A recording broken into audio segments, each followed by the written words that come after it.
Chapter 10, The Pardons. After 8 years of Bill Clinton, everyone was ready for a change in January of 2001.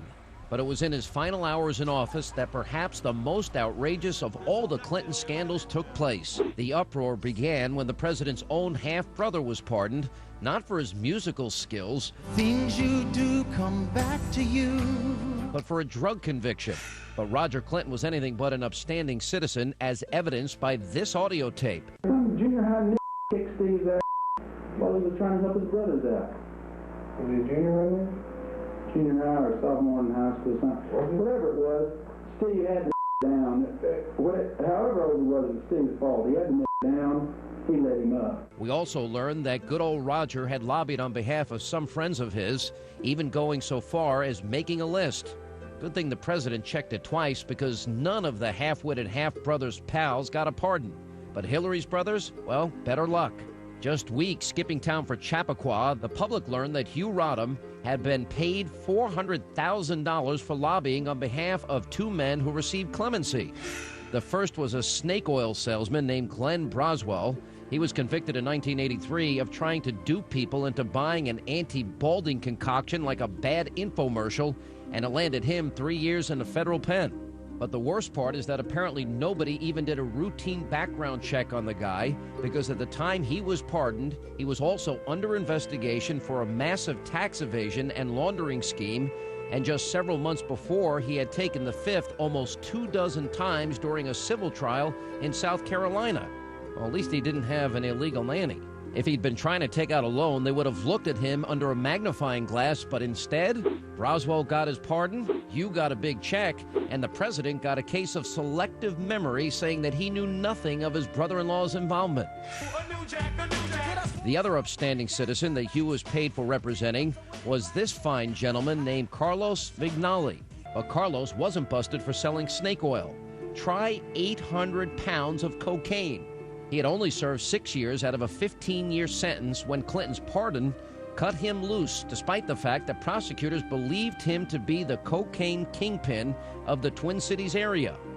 The federal judge who sentenced Vignali criticized the pardon, but Hugh Rodham, who clearly looks the part of super lobbyist, well, he got the job done, and the $150,000 that Vignali's father donated to Democratic lawmakers didn't hurt either. Again, the president claimed ignorance as his defense. Now, ignorance is right. He had just cut loose a drug kingpin, a scam artist, and the brother that nobody wants to sit next to at Thanksgiving dinner. Well, he was just getting started. But don't forget, Hillary Clinton has another brother. In March of 2000, President Clinton pardoned Edgar Allen Gregory Jr. and his wife, Vanna Jo, and they had been convicted in 1982 for bank fraud in Alabama. At the time of their pardon, they were owners of the United Shows of America Carnival Company. And guess who was on the payroll going back to 1997? That's right, Tony Rodham.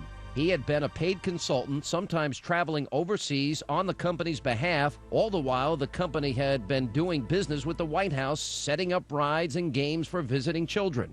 Edgar Gregory said he had asked Tony Rodham for help securing a pardon in 1999, and Mr. Rodham reportedly told him that the Justice Department handled such cases, but he would see what he could do.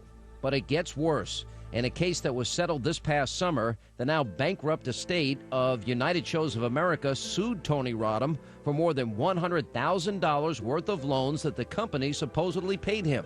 So Hillary's other brother was on the payroll of a man who asked for and got a pardon and later accused Tony of stealing from him. You know, I did not have any involvement in the pardons that were granted or not granted. And now we're ready for the grand finale. He's financier Mark Rich, whose ex-wife, Denise Rich, is a New York City socialite and Democratic fundraiser who has been photographed with Bill Clinton on several occasions. Rich had been accused of tax fraud and illegally violating trade sanctions with Iran when he fled to a country that would not extradite him, landing him on the FBI's most wanted list. In 1984, his companies pleaded guilty to 78 counts of tax fraud, paid a $150 million settlement, and more than $800,000 in fines. While lobbying for his pardon, Rich was represented by Washington attorney Jack Quinn, former chief of staff to Vice President Al Gore. Meanwhile, his ex-wife Denise donated generously to Hillary Clinton's 2000 Senate race and donated $450,000 to the Clinton Library. The pardon sparked so much outrage that Congress investigated, calling several Clinton administration officials to testify, including former White House Chief of Staff John Podesta and the president's personal lawyer, Bruce Lindsay. Also subpoenaed to testify was the former Democratic National Committee Finance Chairwoman, Beth Dozeritz. She had attended a party at the White House with Denise Rich on one of the last nights of the Clinton administration. But when she appeared in front of Congress, she did what all innocent people do. Upon the advice of my counsel, I respectfully decline to answer that question based on the protection afforded me under the United States Constitution. Earlier this year, she and her husband had a fundraiser at their home for Governor Bill Richardson. But did the Clintons use that as another excuse, as if they needed one, to distance themselves from the, quote, Fifth Amendment fundraiser? No, Hillary Clinton's campaign communication director, Howard Wolfson, told the Washington Post, quote, Beth is a good friend of the campaign, and she has made a major commitment to help Hillary. We appreciate her strong support. So it seems that after all these years, the era of the Clinton pardons may not be ancient history. Like 3 Degrees of Kevin Bacon, it seems that the shady characters involved in so many of these Clinton chapters are still connected to everyone and everything. And that's why this is another Clinton chapter that will never really be closed.